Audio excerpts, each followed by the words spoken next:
Let me tell you a story. It's a story about the slow death of British democracy. You may not like this story. You may even want to hurt me for telling it. But it's a true story nonetheless. So are we sitting comfortably? Then I'll begin. This is a story about parliamentary sovereignty.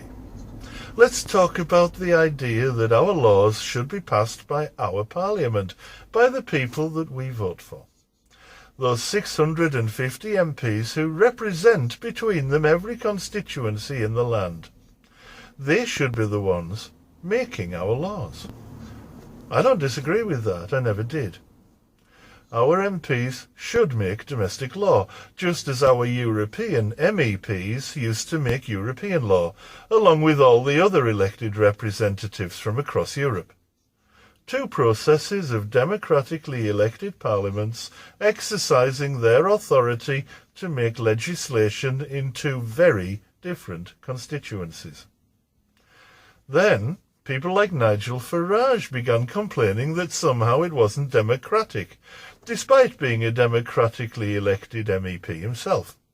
He joined forces with the likes of Johnson, Rees-Mogg and Gove to push the narrative that the British Parliament is powerless and that only they had the way to fix it. Chiefly, they would fix it by ignoring the will of the British Parliament. When the Supreme Court, whose job it is to uphold the law and to protect Parliament's right to make decisions, ruled 3 times that the government must include Parliament in its decision-making, these same politicians declared the judges to be overstepping their authority.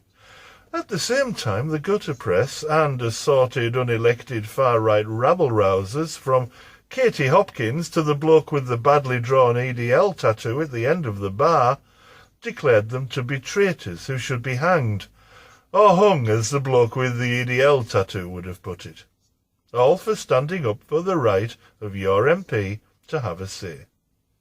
Then Boris pulled a blinder. He used his overall majority to pass a bill allowing him to make decisions without having to refer to anyone, in Parliament or out of it, on the back of coronavirus.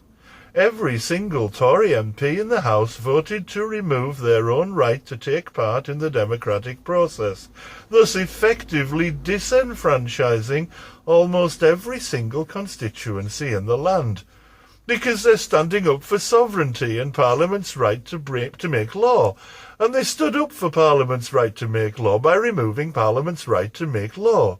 They removed it from themselves, and they removed it from you as well.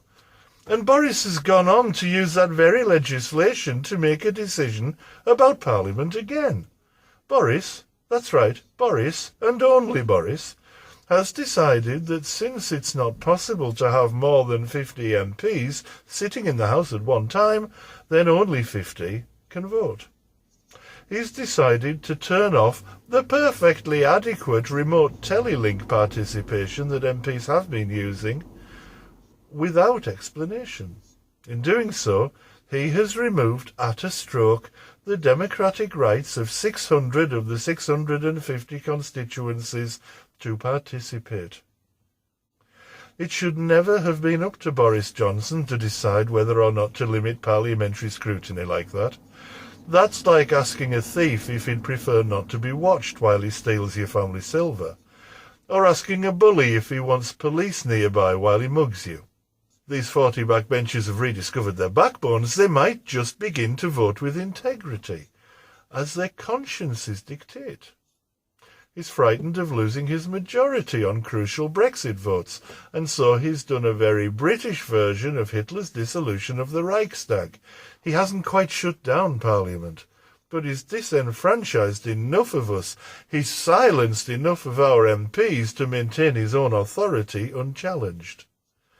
So to all you Tory voters who did so because you were trying to protect democracy from the Marxist menace, don't say we didn't warn you.